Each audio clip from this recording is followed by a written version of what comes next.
What's up everybody, this is Jordan. This is a different kind of Operation Motivation video because I'm not in shorts, I'm not lunging. Today I thought the idea I wanted to share with you guys would be best expressed via whiteboard. So that's what we're gonna do. I was having a really amazing conversation with one of my good friends a couple of nights ago at dinner, and we were talking about why different people care about different things and then how that impacts our behavior. And we came up with an idea together that I think you're going to appreciate and hopefully get some utility out of, and it's something that I call the meaning meter. Oh no. Yes.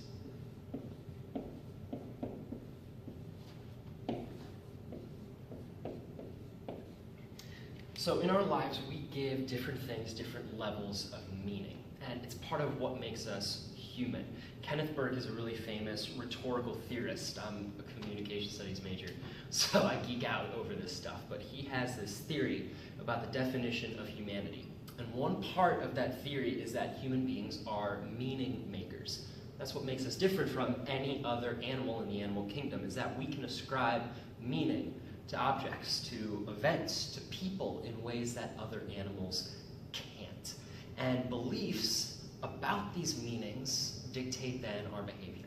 Because what matters the most to us is what we're going to act upon.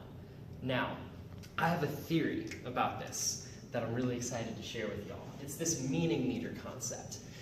If you're from my generation, you remember this game called Backyard Baseball growing up, right? And there was a meter called the 110% juice meter. And if it was full, your pitcher was throwing heat. They were able to locate the pitches were moving, all of it. But if it was near empty, then your pitcher would start to struggle.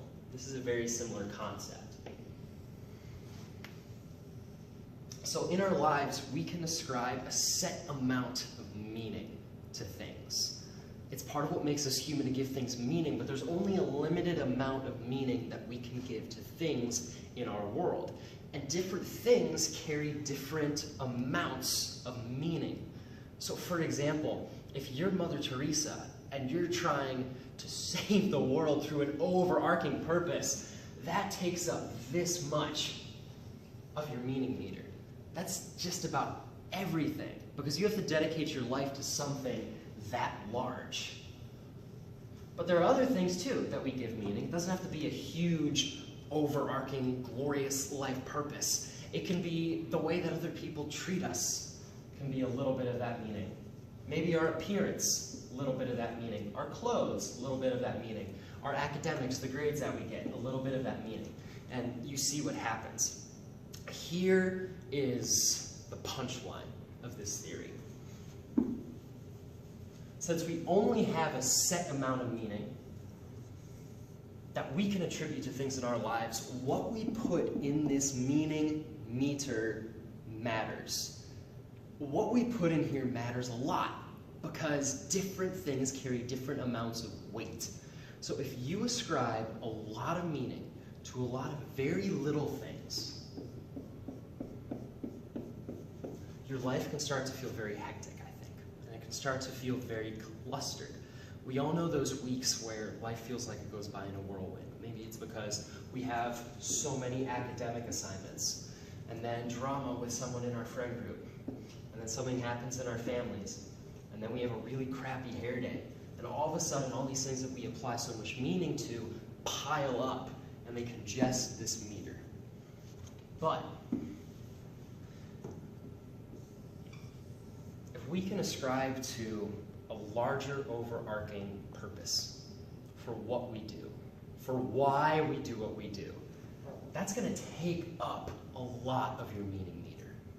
If you're trying to change the world, if you're a Nelson Mandela, if you're a Mother Teresa, that carries a ton of weight, which only leaves this much for anything else. This isn't a very cluttered life, I don't think. I feel like we are in our best states of flow as human beings when our meaning meter is full, but it's not filled with too much. Does that make sense? It's a perfect balance between having the right amount of meaning in your life, but not ascribing meaning to every little thing. Because at the end of the day, not every little thing is going to matter when it comes to who you become as a person, your relationships with people. If we focus on the things that really derive meaning, then this meter is going to be full. It's going to be less clustered, and I think we're going to be able to live more peaceful, more joyful lives, whether that's in high school, in college, or beyond. Try your best to fill this meaning meter with the things that really matter to you. And that's all I've got on today's Operation Motivation. I hope you all liked this video. It's a little bit of a change of pace from my normal Walking Lunches videos. Let me know if you liked it, and I would love to do more videos like this. So I appreciate y'all's support. I appreciate Chukape behind the camera. You're wonderful. And I hope you all have an awesome rest of